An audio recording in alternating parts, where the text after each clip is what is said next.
1 तोला 10 ग्राम, 39 तोला 390 ग्राम।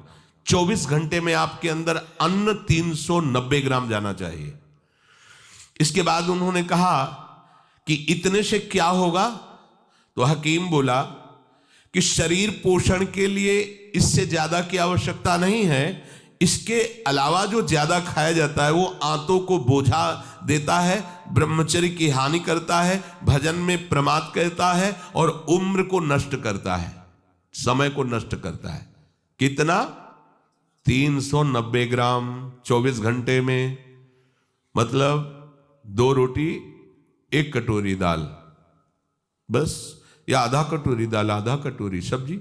ये स्वस्थ शरीर के लिए चाहिए, ये कोई साधु का आहार नहीं, ये स्वस्थ शरीर के लिए। बादशाह को उत्तर दिया उस भागवतिक वैद्य ने कि 39 तोला अन्न की केवल आवश्यकता है।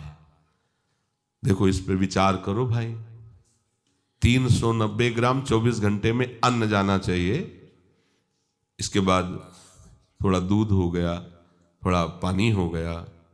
390 ग्राम मतलब 400 ग्राम भी पूरा नहीं, 24 घंटे में, दिन रात में।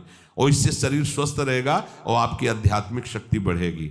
वे तो हम बार बार सत्संग में कहते हैं ज्यादा भोजन जो है ये ठीक नहीं है और उचित भोजन लीजिए।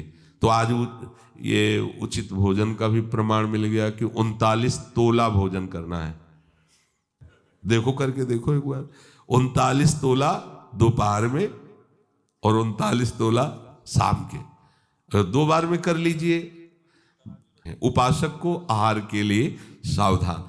इसके अलावा जो कुछ खाया जाता है वो सिर्फ हाथों को बोझा ढोने का काम दिया जाता है। 2 बार में संभल करके बुद्धिमान भाग्यवान उपासक इतने अन्न का ही सेवन करता है। 2 बार में 39 तोला की बात कह रहे हैं, 2 बार। बुद्धिमान और भाग्यवान। और महामूर्ख और अभागा वो अधिक भरता है आंतों में। इसमें वाणी जी में लिखा महामूर्ख है वो, क्योंकि बेमतलब बोझा भरे जा रहे। देखो भोजन तुम्हें तार देगा और भोजन तुम्हें मार देगा। तंदुरुस्ती के लिए, स्वस्थता के लिए और भजन के लिए जितना बताया गया उतना ही भोजन करना चाहिए। जीने के लिए खाओ, खाने के लिए मत जियो। तो ये कोशिश करो एक टाइम के लिए 39 तोला, और दूसरे टाइम हम वैद्य जी एक दिन एक बार के लिए कहे ना 24 घंटे में 2 बार को इसको विभाजित कर दे, तो इसे हम छूट देते हैं। 400 ग्राम अन्न दोनों टाइम ले लो, 800 ग्राम होता है। ठीक है, एक बार देखो ना करके, बहुत शांति मिलेगी, इससे लाभ मिलेगा। सच्ची बात मानना, भोजन का बहुत बड़ा प्रभाव होता है।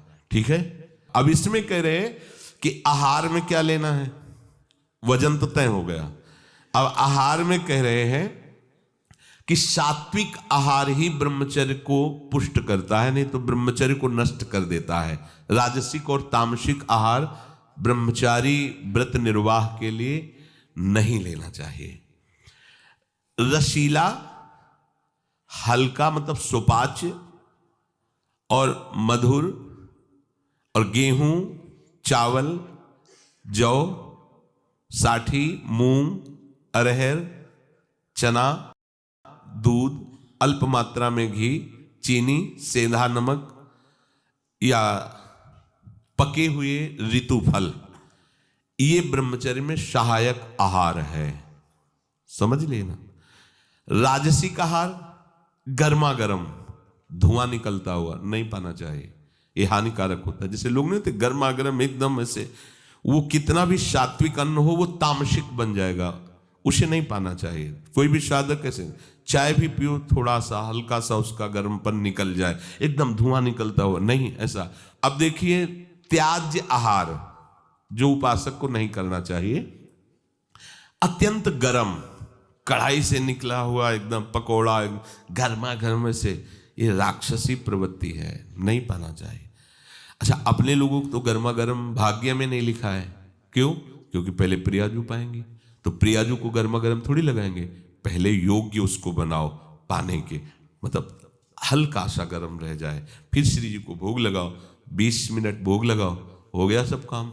इसके बाद प्रसाद रूप में पालो तो स्वाद वाली बात ही नहीं रह जाएगी, परम स्वाद आ जाएगा, क्योंकि प्रियाजू ने पाया है। अत्यंत उष्ण और लाल मिर्च पर ये एकदम तेल उतर आ रहा है सब्जी में, लाल लाल ऊपर नहीं होता जिससे ऐसे, ये ब्रह्मचर्य के लिए हानिकारक है। साधु, साधक, उपासक, चाहे गृहस्थ हो चाहे विरक्त, मत पाना। लाल मिर्च पड़ी हुई और खूब ऑयल दिखाई दे रहा है ऊपर से, नहीं पाना। और अत्यंत नमकीन और अधिक मीठा। मीठा सात्विक में है, ऊपर में वर्णन किया गया है, पर अधिक मीठा। अब पता चला गुलाब जामुन आ गए तो 10, 12, 15 तक कोई बात ही नहीं है। खीर आदि, हलवा आदि समेटते चले जा। भैया ये कोई गोदाम थोड़ी है, आते हैं थोड़ा उचित पाल हो गया। अब 400 वाली बात है तो जो अगर खीर अच्छी लगती है तो सब बंद कर दो, 400 ग्राम खीर पी लो। हलवा अच्छा लगता है तो ठीक है, कुछ मत लो, केवल हलवा ले लो, 400 ग्राम पालो, कोई बात नहीं, बिना औषधि के पच जाएगा। आप देख लेना, बहुत बढ़िया रहेगा और आप सात्विक रहेंगे, आपका चिंतन बनेगा, नींद नहीं आएगी। चटपटा नहीं, ये नींबू डाल करके, थोड़ी इमली डाल करके, थोड़ी आम का अमृत डाल करके, ऐसे ये साधु, ये बहुत खतरनाक ब्रह्मचर्य के लिए। आम का आमचूल, इमली, ये बहुत खतरनाक है, बिल्कुल नहीं, अपने खान पान में इनका प्रयोग नहीं होना चाहिए। और अत्यंत तेल युक्त गरिष्ठ पूड़ी, कचौड़ी, मालपुआ और हींग पड़ा हुआ निषेध है। भगवत मार्ग में ये हींग को निषेध किया गया है। जो 4 जगह उस ब्रह्म हत्या को विभाजित किया गया, वो शास्त्र में पढ़ा।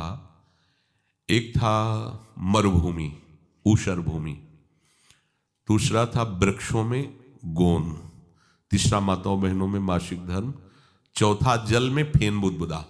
ये 4 जगह उससे विभाजित किया गया। ऐसे ही स्नान के लिए है कि जल में जब जाए तो ऐसे ऊपर की परत को ऐसे हटावे, भले कुछ नहीं, पर उसका सिद्धांत, तब डुबकी लगाए, दोनों हाथ से ऐसे करके फिर डुबकी लगाए। ऊषर भूमि में किसी भी मंगल अनुष्ठान के लिए निषेध किया गया है, और वृक्षों की गोंद परमार्थिक उपासकों के लिए निषेध किया गया है, इसीलिए इसमें हींग को भी निषेध कर रहे हैं। और हींग वैसे ही बहुत गर्म तासीर होती है, अपने को नहीं पाना। प्याज, लहसुन, गाजर, उड़द, मसाला बाजार का बना हुआ जैसे मीट मसाला और सब वैसे नहीं, ये नहीं। और तमोगुणी में मांस, मछली और आदि आदि, अंडा, शराब, चाय, काफी तमोगुण में रखा है, उसी लाइन में रखा है जिसमें निषेध रखा है। चाय, काफी, डाफी भी कोई होता है क्या?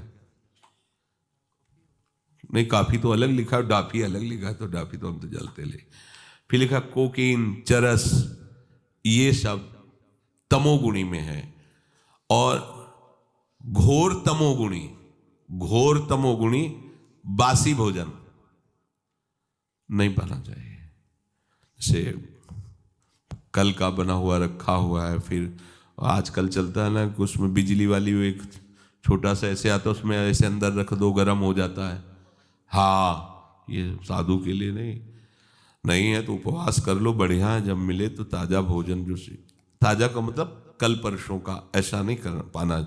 इसीलिए जैसे ब्रेड आदि हैं, ये आपकी उपासना में सहयोग नहीं देंगे, ये तमोगुण पैदा है। ये अत्यंत तामसिक आहार के अंतर्गत आते हैं। कई दिनों का बना हुआ, ये बाजार में जैसे कि ले आए आप, उनको तल के ऐसे, ये सब ठीक नहीं। चाउमीन, वो क्या कहते हैं, सेमई जैसा, ये सब बिल्कुल ठीक नहीं है। ये क्या चल रहा है यार? अरे आटा लगाओ, 4 रोटी बनाओ, श्री जी को भोग लगाओ, पाओ, पेट भरो, भजन करना है। चंचलता, काम, क्रोध, लालच और पापाचरण से युक्त बना देने वाला ये तमोगुणी आहार बिल्कुल नहीं करना चाहिए। जो ब्रह्मचर्य व्रत में रहना चाहता हो उसको सावधान रहना चाहिए कि बासी, बाल पड़ा हुआ, मक्खी पड़ा हुआ, ये भोजन सब अत्यंत तमोगुण के अंतर्गत आता है। दुर्गंध हो गया है या अपना वो स्वरूप बिगाड़ दिया है भोजन ने, फिर भी आप उसे भोजन, या घृणित निंदनीय पुरुषों द्वारा बनाया हुआ ताजा भोजन, घृणित आचरण वाला निंदनीय पुरुषों द्वारा बनाया हुआ ताजा भोजन, वो भी घोर तमोगुण होता है। अब पीछे शीशा में जो सामान है वो तो बढ़िया चमकती हुई, लेकिन पीछे कैसे बन रही है, कैसे तुम्हें पता चलेगा कि बनाने वाला कौन है? बेचने वाला तो चंदन तिलक लगा के बैठ गया, सामने बॉक्स में बहुत अच्छी अच्छी